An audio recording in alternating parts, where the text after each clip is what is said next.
ಆಕಾಶವಾಣಿ ಪ್ರದೇಶ ಸಮಾಚಾರ ಓದುತ್ತಿರುವವರು ವಿವೇಕಾದಿತ್ಯ ಕನಿಯಾಲ. ಮುಖ್ಯಾಂಶಗಳು.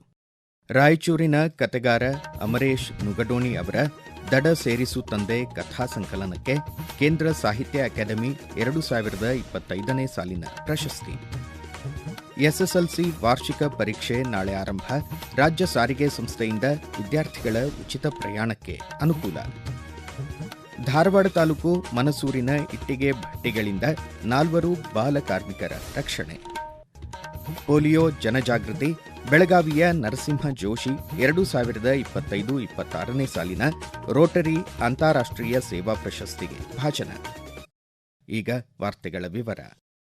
2025ನೇ ಸಾಲಿನ ಕೇಂದ್ರ ಸಾಹಿತ್ಯ ಅಕಾಡೆಮಿ ಪ್ರಶಸ್ತಿಗೆ ವಿಜಯನಗರ ಜಿಲ್ಲೆ ಹೊಸಪೇಟೆ ತಾಲೂಕು ಹಂಪಿಯ ಹಿರಿಯ ಕತೆಗಾರ ಡಾ ಅಮರೇಶ್ ನುಗಡೋಣಿ ಅವರ ದಡ ಸೇರಿಸು ತಂದೆ ಕಥಾ ಸಂಕಲನ ಭಾಜನವಾಗಿದೆ.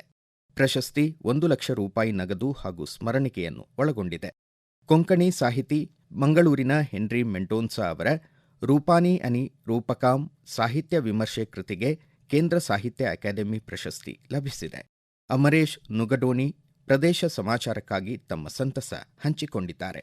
ನಾನು ನಮ್ಮ ಹೈದರಾಬಾದ್ ಕರ್ನಾಟಕ ಪ್ರದೇಶದ ಜನಜೀವನ ಮತ್ತು ಇಲ್ಲಿರುವ ಬಡತನ, ಇಲ್ಲಿರುವ ಮಹಿಳೆಯರು, ಇವರೆಲ್ಲರನ್ನು ಹೇಗೆ ಯಾರು ಶೋಷಣೆ ಮಾಡ್ತಾ ಇದ್ದಾರೆ ಅಂತ ಅನ್ನುವುದು ಹಳ್ಳಿಯಲ್ಲಿ ಹುಟ್ಟಿ ಬೆಳೆದ ನನಗೆ ಅವರನ್ನ ಗ್ರಹಿಸುವುದಕ್ಕೆ ಪ್ರಯತ್ನ ಪಟ್ಟ ಫಲವಾಗಿ ಒಂದೊಂದೇ ಕಥೆಗಳನ್ನು ಬರೆಯುತ್ತಾ ನಾನು ಇದುವರೆಗೆ 50ರಿಂದ 60 ಕಥೆಗಳನ್ನ ಬರೆದಿದ್ದೇನೆ. ನಮ್ಮ ಓದಿಗರು, ಹಿರಿಯರು ಎಲ್ಲರೂ ಆ ಕಥೆಗಳನ್ನ ತುಂಬಾ ಮೆಚ್ಚಿಕೊಂಡು ನನಗೆ ಇಲ್ಲಿವರೆಗೆ ಕಥೆ ಬರೆಯುವುದಕ್ಕೆ ಪ್ರೇರಣೆಯನ್ನು ಕೂಡ ನೀಡಿದ್ದಾರೆ. ಹೀಗಾಗಿ ಇವತ್ತು ಪ್ರಶಸ್ತಿ ಬಂದಿದೆ. ಅದನ್ನ ನೋಡಿದ ಕೇಳಿದ ಕರ್ನಾಟಕದಾದ್ಯಂತ ಲೇಖಕರು ನನಗೆ ಅಭಿನಂದನೆಗಳನ್ನ ಸಲ್ಲಿಸ್ತಾ ಇರುವುದನ್ನ ನೋಡಿದರೆ ಅವರ ಪ್ರೋತ್ಸಾಹ ಮತ್ತು ಅವರಿಗೆ ಕಥೆಗಳನ್ನ ಹೇಗೆ ನಾವು ಕೊಟ್ಟಿದ್ದೀವಿ ಅನ್ನೋದು ಗೊತ್ತಾಗ್ತಾ ಇದೆ. ಎಲ್ಲಾ ಸಮಸ್ತ ಕನ್ನಡಿಗರಿಗೆ ನಾನು ಋಣಿಯಾಗಿದ್ದೇನೆ.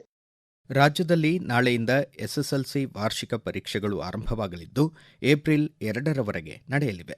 ಉತ್ತರ ಕನ್ನಡ ಜಿಲ್ಲೆಯ 73 ಪರೀಕ್ಷಾ ಕೇಂದ್ರಗಳಲ್ಲಿ ಪರೀಕ್ಷೆಗಳು ನಡೆಯಲಿದ್ದು ಜಿಲ್ಲೆಯಲ್ಲಿ ಒಟ್ಟು 19,988 ವಿದ್ಯಾರ್ಥಿಗಳು ಮೊದಲ ಬಾರಿಗೆ ಪರೀಕ್ಷೆ ಬರೆಯಲಿದ್ದಾರೆ ಎಂದು ಜಿಲ್ಲಾಧಿಕಾರಿ ಕೆ. ಲಕ್ಷ್ಮೀಪ್ರಿಯ ತಿಳಿಸಿದ್ದಾರೆ. ಎಸ್ಎಸ್ಎಲ್ಸಿ ಪರೀಕ್ಷೆಗೆ ಹಾಜರಾಗುವ ವಿದ್ಯಾರ್ಥಿಗಳಿಗೆ ವಾಸಸ್ಥಳದಿಂದ ಪರೀಕ್ಷಾ ಕೇಂದ್ರಗಳವರೆಗೆ ಪ್ರಯಾಣಿಸಲು ವಾಯವ್ಯ ಕರ್ನಾಟಕ ಸಾರಿಗೆ ಸಂಸ್ಥೆಯು ಉಚಿತ ಪ್ರಯಾಣದ ಅವಕಾಶ ಕಲ್ಪಿಸಲಿದೆ. ವಿದ್ಯಾರ್ಥಿಗಳು ಪರೀಕ್ಷೆಯ ಪ್ರವೇಶ ಪತ್ರವನ್ನು ಬಸ್ ನಿರ್ವಾಹಕರಿಗೆ ತೋರಿಸುವ ಮೂಲಕ ಪರೀಕ್ಷಾ ಕೇಂದ್ರಗಳಿಗೆ ಪ್ರಯಾಣಿಸಬಹುದು ಹಾಗೂ ಪರೀಕ್ಷೆಯ ಬಳಿಕ ಸಂಸ್ಥೆಯ ನಗರ, ಉಪನಗರ, ಸಾಮಾನ್ಯ ಹಾಗೂ ವೇಗದೂತ ಬಸ್ಗಳಲ್ಲಿ ಹಿಂದಿರುಗಬಹುದು. ಧಾರವಾಡ ತಾಲೂಕು ಮನಸೂರು ಗ್ರಾಮ ವ್ಯಾಪ್ತಿಯ ಇಟ್ಟಿಗೆ ಭಟ್ಟಿಗಳಲ್ಲಿ ಕೆಲಸ ಮಾಡುತ್ತಿದ್ದ 4 ಬಾಲಕಾರ್ಮಿಕರನ್ನು ಮಕ್ಕಳ ರಕ್ಷಣಾ ಘಟಕದ ಅಧಿಕಾರಿಗಳು ರಕ್ಷಿಸಿದ್ದಾರೆ. ಮಕ್ಕಳ ಕಲ್ಯಾಣ ಸಮಿತಿ ಮುಂದೆ ಮಕ್ಕಳನ್ನು ಹಾಜರುಪಡಿಸಲಾಗಿದೆ. ಮಕ್ಕಳನ್ನು ಕೆಲಸಕ್ಕೆ ನೇಮಿಸಿಕೊಂಡ ಇಟ್ಟಿಗೆ ಭಟ್ಟಿಗಳ ಮಾಲೀಕರ ವಿರುದ್ಧ ನ್ಯಾಯಾಲಯದಲ್ಲಿ ಪ್ರಕರಣ ದಾಖಲಾಗಿದೆ. ಕೊಪ್ಪಳದ ಐತಿಹಾಸಿಕ ಹುಲಿಕೆರೆ ಅಕ್ರಮ ಒತ್ತುವರಿ ತೆರವುಗೊಳಿಸಲು ಹಾಗೂ ಕೆರೆಯನ್ನು ವೈಜ್ಞಾನಿಕವಾಗಿ ಅಭಿವೃದ್ಧಿಪಡಿಸಲು ಸರ್ಕಾರ ಕಟ್ಟುನಿಟ್ಟಿನ ಕ್ರಮ ಕೈಗೊಂಡಿದೆ ಎಂದು ಪೌರಾಡಳಿತ ಖಾತೆ ಸಚಿವ ರಹೀಂ ಖಾನ್ ತಿಳಿಸಿದ್ದಾರೆ. ವಿಧಾನ ಪರಿಷತ್ತಿನ ಕಲಾಪದ ವೇಳೆ ಶಾಸಕಿ ಹೇಮಲತಾ ನಾಯಕ್ ಅವರು ನಿಯಮ 330 ಅಡಿ ಮಂಡಿಸಿದ ಗಮನ ಸೆಳೆಯುವ ಸೂಚನೆಗೆ ಉತ್ತರಿಸಿದ ಸಚಿವರು ಹುಲಿಕೆರೆಯ ಸಮೀಕ್ಷೆ ಕಾರ್ಯ ಪೂರ್ಣಗೊಂಡ ಬಳಿಕ ಅಸಲಿ ಗಡಿಯನ್ನು ಗುರುತಿಸಿ ಒತ್ತುವರಿ ತೆರವುಗೊಳಿಸಲಾಗುವುದು ಎಂದರು. ಪ್ರಸಕ್ತ ಸಾಲಿನ ಬಜೆಟ್ನಲ್ಲಿ ಯಲಬುರ್ಗಾ ವಿಧಾನಸಭಾ ಕ್ಷೇತ್ರದ 23 ಗ್ರಾಮಗಳಿಗೆ ಶುದ್ಧ ಕುಡಿಯುವ ನೀರು ಒದಗಿಸುವ ಯೋಜನೆಗೆ 125 ಕೋಟಿ ರೂಪಾಯಿ ಅನುದಾನ ಮುಖ್ಯಮಂತ್ರಿ ಒದಗಿಸಿದ್ದಾರೆ. ಕ್ಷೇತ್ರದ ಶಾಸಕ ಹಾಗೂ ಮುಖ್ಯಮಂತ್ರಿಗಳ ಆರ್ಥಿಕ ಸಲಹೆಗಾರ ಬಸವರಾಜ ರಾಯರೆಡ್ಡಿ ವಿಧಾನಸೌಧದ ಗಾಂಧಿ ಪ್ರತಿಮೆಯ ಮುಂಭಾಗದಲ್ಲಿ ಸನ್ಮಾನಿಸಿ ಕೃತಜ್ಞತೆ ಸಲ್ಲಿಸಿದರು. ಬೆಳಗಾವಿ ವೈದ್ಯಕೀಯ ವಿಜ್ಞಾನ ಸಂಸ್ಥೆ ಬಿಮ್ಸ್ ಎ ವೃಂದದ 306 ಹುದ್ದೆಗಳ ಪೈಕಿ 238 ಭರ್ತಿಯಾಗಿದ್ದು 35 ತಜ್ಞ ವೈದ್ಯರನ್ನು ಗುತ್ತಿಗೆ ಆಧಾರದಲ್ಲಿ ನೇಮಿಸಲಾಗಿದೆ ಎಂದು ವೈದ್ಯಕೀಯ ಶಿಕ್ಷಣ ಖಾತೆ ಸಚಿವ ಶರಣಪ್ರಕಾಶ್ ಪಾಟೀಲ್ ವಿಧಾನ ಪರಿಷತ್ತಿಗೆ ತಿಳಿಸಿದ್ದಾರೆ. ಶಾಸಕ ಎಂ ನಾಗರಾಜು ಅವರ ಚುಕ್ಕೆ ಗುರುತಿನ ಪ್ರಶ್ನೆಗೆ ಉತ್ತರಿಸಿದ ಸಚಿವರು ಬಿಮ್ಸ್ ಆಸ್ಪತ್ರೆಯಲ್ಲಿ ನಿತ್ಯ ಸರಾಸರಿ 1070ರಷ್ಟು ಹೊರ ರೋಗಿಗಳಿಗೆ ಚಿಕಿತ್ಸೆ ನೀಡಲಾಗುತ್ತಿದೆ ಎಂದರು. ತುಮಕೂರು ಮತ್ತು ಮೈಸೂರಿನಲ್ಲಿ ಹೊರಾವರಣ ಕ್ಯಾನ್ಸರ್ ಚಿಕಿತ್ಸಾ ಆಸ್ಪತ್ರೆ ಕೇಂದ್ರ ಕಟ್ಟಡ ಕಾಮಗಾರಿ ಪೂರ್ಣಗೊಂಡಿದ್ದು ಶೀಘ್ರ ಕ್ಯಾನ್ಸರ್ ಪೀಡಿತರಿಗೆ ಚಿಕಿತ್ಸೆ ಆರಂಭವಾಗಲಿದೆ ಎಂದು ಭರವಸೆ ನೀಡಿದರು. ಹೊಸದಿಲ್ಲಿಯ ರಾಷ್ಟ್ರೀಯ ರಕ್ಷಣಾ ಕಾಲೇಜು ಎನ್ಡಿಸಿ ಉನ್ನತ ಮಟ್ಟದ ನಿಯೋಗ ಬೆಂಗಳೂರಿನ ಲೋಕಭವನದಲ್ಲಿ ರಾಜ್ಯಪಾಲ ಥಾವರ್ಚಂದ್ ಗೆಹ್ಲೋಟ್ ಅವರನ್ನು ಭೇಟಿ ಮಾಡಿ ಚರ್ಚಿಸಿತು. ಭಾರತೀಯ ಸಶಸ್ತ್ರ ಪಡೆಗಳು, ನಾಗರಿಕ ಸೇವೆಗಳು ಮತ್ತು ಸ್ನೇಹಪರ ವಿದೇಶಿ ರಾಷ್ಟ್ರಗಳಿಂದ ಬ್ರಿಗೇಡಿಯರ್ ಶ್ರೇಣಿಯ ಹಿರಿಯ ಅಧಿಕಾರಿಗಳು ನಿಯೋಗದಲ್ಲಿದ್ದರು. ಈಗ ಪ್ರಕಟಣೆ, ನಂತರ ಪ್ರದೇಶ ಸಮಾಚಾರ ಮುಂದುವರಿಯುವುದು.